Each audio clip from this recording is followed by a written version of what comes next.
If you're traveling to the Philippines this year, stop here for 2 minutes before you make the most expensive mistake of your trip. On my first trip to Asia, I arrived at the airport, turned on my phone, and 3 days later I got hit with a roaming bill of over $100 just for using Google Maps and WhatsApp. Today, I'm going to show you the 2 eSIMs I would try before landing in Manila.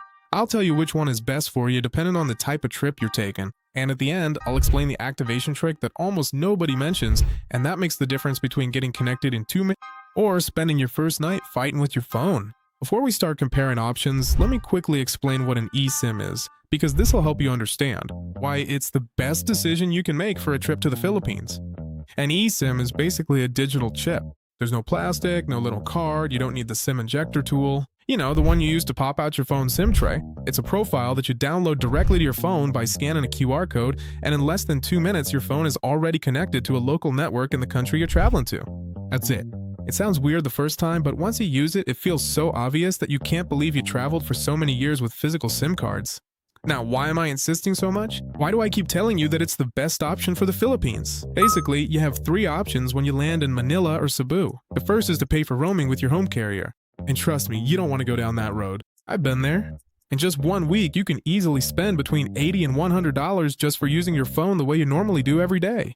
The second option is to buy a physical SIM card at the airport. It works, but you end up wasting time. In the Philippines, by law, you have to register the SIM card with your passport before you can activate it. And that means lines, forms, and sometimes half an hour wasted when all you want to do is get to your hotel. The third option, and the one I recommend, is to arrive with the eSIM already installed. You land. You turn on your phone and within 2 minutes you have internet. No lines, no paperwork, no tiny SIM tools. And just so you know you'll have coverage, in the Philippines, eSIMs work on the networks of the local carriers, which are basically Globe Telecom, Smart Communications, and Ditto.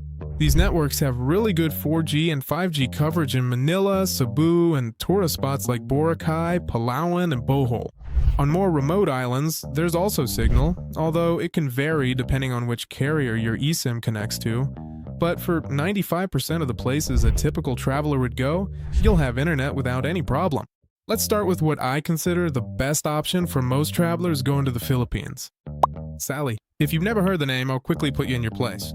Sealy is a relatively new eSIM on the market, but it's not just any brand.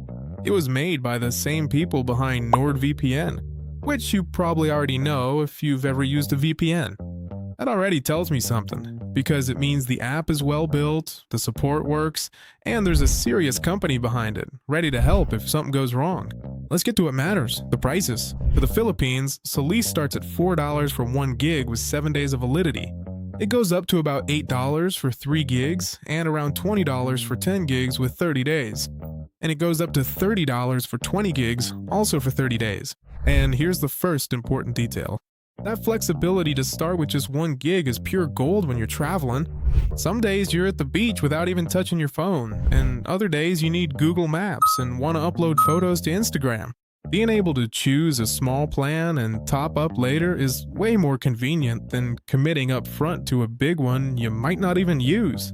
As for coverage, Sailing connects to local networks in the Philippines and supports 5G in urban areas, which is an important point. In Manila and Cebu, you'll get pretty decent speeds, perfect for maps, messaging, WhatsApp calls, and uploading content.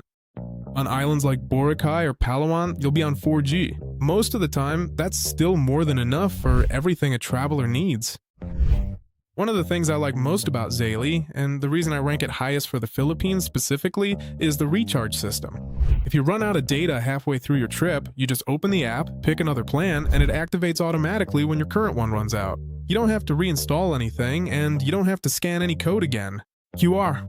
This might sound like a minor detail, but when you're hopping between Cebu, Bohol, and Palawan, and suddenly realize you only have 100 megabytes left, that simplicity feels like a gift. There are extras that add up too. Simbly includes an ad blocker and a web protection layer that blocks you from suspicious sites. When you connect to the airport Wi-Fi or to a cafe in Manila, that extra layer of security really comes in handy. They also have 24/7 chat support, and I really appreciate that. So to sum up, Saley is the SIM I would recommend for most travelers going to the Philippines for 1 to 3 weeks who want simplicity, good prices, and decent speeds with 5G in the cities. But if your plan is more ambitious, if you're going to travel through several Asian countries on the same trip, there's another option worth considering. If Saley is the option I'd recommend to most people, Airalo is the one you've probably already seen in some YouTube video because it's the most well-known eSIM in the world. And that's not just cheap marketing, it's a fact. Airalo's been on the market for years and has coverage in more than 200 destinations, and it's been the gateway to the world of eSIMs for millions of travelers. That gives you something very valuable. Trust. You know the app works. You know customer support responds. You know it's not some experiment. Let's look at the prices for the Philippines, which is what you care about. Airalo starts at around $4 for 1 gigabyte with 7 days of validity. It goes up to about $8 for 3 gigabytes, around $12 for 5 gigabytes, $20 for 10 gigabytes. It goes up to about $32 for 20 gigabytes with 30 days. Now here's an important technical detail that almost nobody mentions and you need to know before you buy. Airalo's local plan for the Philippines, called Alpus, operates on the Globe Telecom network, but only on 4th generation and LTE. You won't connect to 5G, even if your phone is compatible, and even if you're standing in the middle of Manila, where there is 5G. For most things you'll do as a traveler, Globe's 4G is more than enough.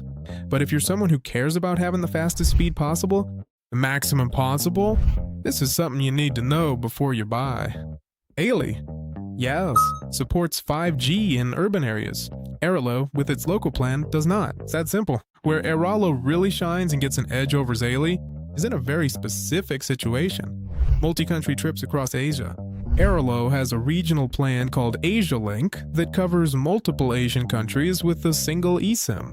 If you're already a user, already have the app installed, already have credit, and don't want to learn a new platform, it makes sense.